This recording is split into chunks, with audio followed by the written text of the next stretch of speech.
कहानी की शुरुआत में हमें एक लड़के को दिखाया जाती है जिसका नाम माइकल है। माइकल पहली बार जेल आते ही सबसे पहले अपना रेजर तोड़कर उसके ब्लेड निकाल लिए। फिर उसने टूथब्रश को लाइटर से गर्म किया और उसका प्लास्टिक पिघलाकर उस पर ब्लेड चिपका दिया। इस तरह जेल में इस्तेमाल होने वाला उसका पहला हथियार तैयार हो गया। हथियार छिपाने के बाद वह तुरंत कसरत करने लग गया ताकि हमेशा लड़ने के लिए तैयार रहे। जेल बिल्कुल वैसी ही थी जैसा उसने सोचा था। यहाँ कुछ पुराने कैदी नए लोगों को परेशान करने का मौका ढूंढते रहते थे। उसने बस एक कैदी को हाथ से खाना परोसते हुए थोड़ा घूर लिया था और उसने इसे चुनौती समझ लिया। जब वह काला कैदी उसे ललकार रहा था तो लड़का माइकल भी पीछे हटने वाला नहीं था। फिर जब सभी को प्रांगण में घूमने ले जाया गया तो माइकल सबकी तरह चुपचाप चलने की जगह लगातार उसी काले कैदी पर नजर गड़ाए रहा। उसने देखा कि वह आदमी प्रांगण में अवैध सामान बेच रहा था, जिससे पता चलता था कि उसकी जेल में अच्छी पहुंच और शक्ति है। इसी दौरान एक खतरनाक चेहरा लिए एक मध्यम आयु का आदमी धीरे धीरे माइकल की ओर आया। उसे देखकर माइकल की नजरें झुक गईं, क्योंकि वह आदमी उसका पिता था जिसे वह कई वर्षों से नहीं मिला था। पिता आते ही माइकल की माँ को अपमानित करने लगे। उन्होंने बताया कि उसकी माँ नशे की आदी थी और उसने उन लोगों को मार डाला था जो माँ को नशा सप्लाई करते थे। लेकिन इसके बावजूद माँ ने बेटे की देखभाल नहीं की और माइकल को यहाँ तक पहुँचा दिया। पिता ने उसे चेतावनी दी कि जेल के नियमों का पालन करे और कोई तमाशा न करे। आदेश के स्वर में उन्होंने कहा कि वह प्रांगण में दूसरों के साथ चलने जाए। पिता की धौंस के कारण माइकल को मानना पड़ा। पूरे समय उसने एक शब्द तक नहीं बोला। जेल में पिता की बहुत बड़ी धाक थी। वह जेल के डॉन केविन का दायां हाथ था और कुछ प्रहरी भी उससे डरते थे। लेकिन पिता की चेतावनी के बावजूद माइकल आज्ञाकारी बनने वाला नहीं था। रात को जिस कैदी से उसने पहले लाइटर उधार लिया था, वह उसका लाइटर वापस लेने उसके सेल में आया। आवाज सुनकर माइकल चौंक गया और उसे दुश्मन समझकर हमला कर दिया। जब कैदी बेहोश पड़ा मिला तो माइकल उसे तुरंत पहरेदारों के पास ले गया। लेकिन पहरेदारों ने दोनों के बीच झगड़े की कहानी बना ली और उसी को दोषी मान लिया। जानता था कि कोई उसकी बात नहीं मानेगा, इसलिए माइकल वापस सेल में भागा और खुद को बचाने की तैयारी करने लगा। उसने 2 बोतल बेबी ओनेल फर्श और अपने शरीर पर डाल दिया ताकि उसे पकड़ना मुश्किल हो जाए। फिर उसने 2 मेज की टांगें हथियार के रूप में उठा लीं। अटैक टीम आई और उसने उसकी फिसलन रोकने के लिए 2 ड्रम रेत डाल दी। फिर भी माइकल आसानी से हाथों से फिसल गया और एक पहरेदार को पकड़ भी लिया। अंततः पहरेदारों के वापस जाने के बाद उसने समझाया कि उसने कैदी पर हमला जानबूझकर नहीं किया था। उसे लगा कि अधिकारी अब उसकी बात मान चुके हैं, इसलिए उसने एक पहरेदार को आजाद कर दिया। लेकिन पहरेदार ने मौका मिलते ही उसे पकड़ लिया। माइकल को एक ऐसे कमरे में ले जाया जा रहा था जहां कोई कैमरा नहीं था, यानी मारपीट के लिए। लेकिन यह कमरा एक मनोवैज्ञानिक शिक्षक द्वारा क्लासरूम के रूप में इस्तेमाल किया जा रहा था। जब शिक्षक ने देखा कि पहरेदार माइकल को अलग ले जाना चाहते हैं तो उन्होंने हस्तक्षेप कर उसे बचा लिया। शिक्षक की मदद से माइकल को सजा की बजाय अकेली कोठरी में भेजा गया। लेकिन माइकल को शिक्षक से कोई आभार नहीं था। शिक्षक ने जेलर से अनुरोध किया कि माइकल को उनके भावनात्मक नियंत्रण समूह में शामिल होने दिया जाए। लेकिन नियम साफ थे, अगर माइकल ने क्लास में कोई गड़बड़ की तो न सिर्फ माइकल को सजा मिलेगी बल्कि पूरा समूह बंद कर दिया जाएगा। उधर केविन भी इस बात को लेकर चिंतित था कि माइकल की हरकतें उसके अवैध धंधों पर असर डालेंगी। उसने माइकल के पिता से इस मामले को संभालने को कहा। पिता और केविन के बीच कई सालों की दोस्ती थी, इसलिए फिलहाल माइकल को नुकसान नहीं पहुंचाया जाएगा। लेकिन अगर उसने हालात बिगाड़े तो हिंसा का सहारा लेना पड़ेगा। रात में पिता माइकल से मिलने के लिए स्नैक्स का बैग लेकर आए। उन्होंने बताया कि वह खुद उम्र कैद के चलते कभी बाहर नहीं निकल पाएंगे, लेकिन माइकल कुछ साल में छूट सकता है अगर वह शांत रहे तो। पिता बेटे को डांटते रहे क्योंकि उन्हें प्यार जताने या समझाने का तरीका ही नहीं आता था, सिर्फ डराना आता था। लेकिन माइकल अब बच्चा नहीं था, उसकी बातों का अब उस पर कोई असर नहीं होता था। माइकल ने कहा कि वह जेल में इसलिए आया है क्योंकि वह अपने पिता से सच में बात करना चाहता था। उसे अब भी वो दिन याद था जब वह 5 साल का था और पिता की गोद में बैठकर उनके और माँ के झगड़े सुन रहा था।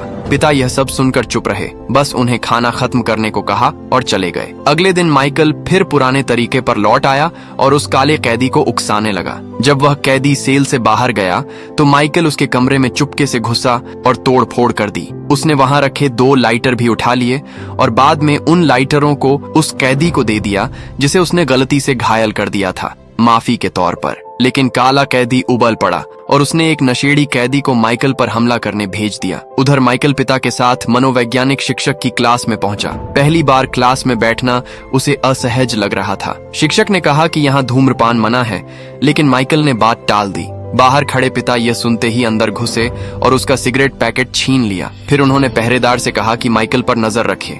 माइकल को यह पसंद नहीं आया और वह तुरंत बाहर चला गया। शिक्षक ने हस्तक्षेप कर स्थिति संभाली। शिक्षक की चिंता बढ़ने लगी, इसलिए उन्होंने 2 कैदियों से कहा कि माइकल पर नजर रखें। तभी उन्हीं 2 कैदियों ने देखा कि कुछ नशेड़ी माइकल के सेल की ओर जा रहे हैं। उन्होंने तुरंत जाकर माइकल को बचाया। लड़ाई में माइकल का गुस्सा बढ़ गया, लेकिन उसी समय समूह का एक साथी आ गया और उसे शांत किया। लड़ाई के बाद माइकल ने दोनों कैदियों का आभार व्यक्त किया और पूछा कि उन्होंने उसकी मदद क्यों की। उन्होंने कहा कि मनोवैज्ञानिक शिक्षक दूसरे पहरेदारों जैसा नहीं है। वह गुस्सैल कैदियों की भावनाओं को शांत करने में मदद करता है और वह इसके बदले पैसे भी नहीं लेता। उधर माइकल का पिता ऊपर से हर चीज देख रहा था। उसे पसंद नहीं आया कि माइकल उससे ज्यादा दूसरों के साथ घुल मिल रहा है। पिता चाहता था कि बेटा सिर्फ उसी पर निर्भर रहे।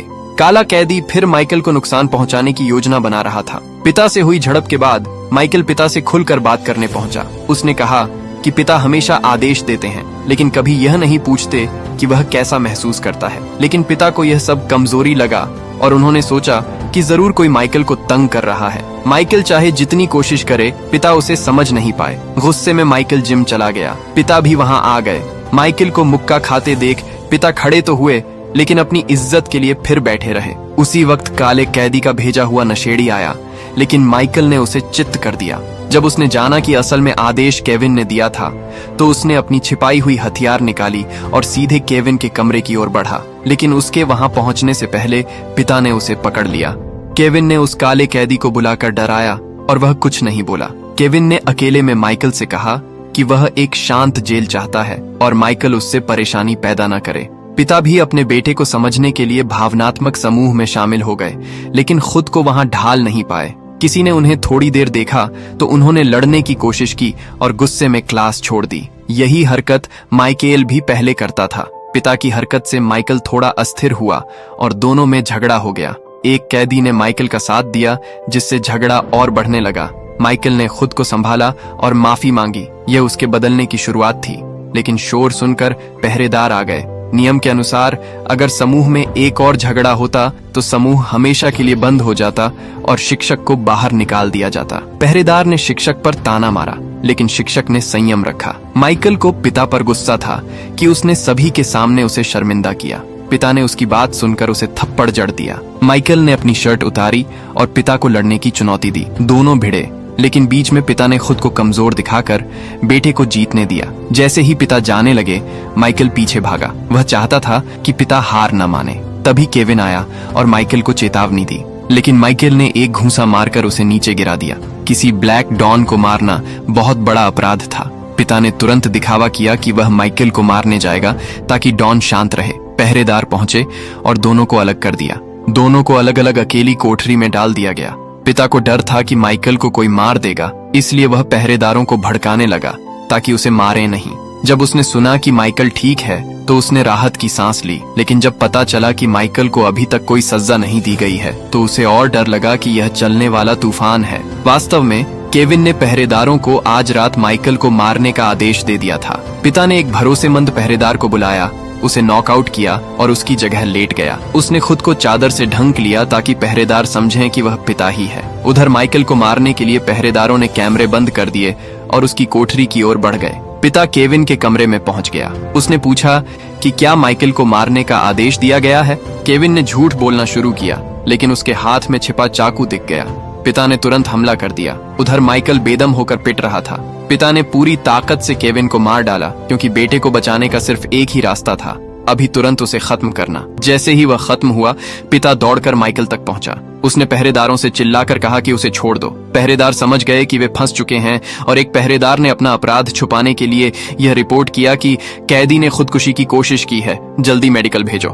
माइकल को होश आया तो वह पिता से लिपटकर फूट फूट कर रोने लगा, मानो कोई बच्चा जिसने बड़ा अपराध कर दिया हो। अगले दिन माइकल अपने सेल में लौटा। उसके समूह के दोस्त उसका हाल जानने आए। माइकल को आधे घंटे के लिए बाहर ले जाया गया ताकि वह अपने पिता से आखिरी बार मिल सके, क्योंकि केविन को मारने के कारण पिता को अब कड़े सुरक्षा वाली जेल में भेजा जा रहा था। बाहें बंधी होने के कारण दोनों सिर्फ अपने चेहरे एक दूसरे से छुआ पाए। उसी क्षण दोनों के बीच की सारी दूरी, सारी गलतफहमियां खत्म होने के बाद कहानी भी यहीं पर खत्म होती है। तो दोस्तों, यह थी आज की कहानी। ये कहानी अगर आपको अच्छी लगी तो वीडियो को लाइक करें, चैनल को सब्सक्राइब करें और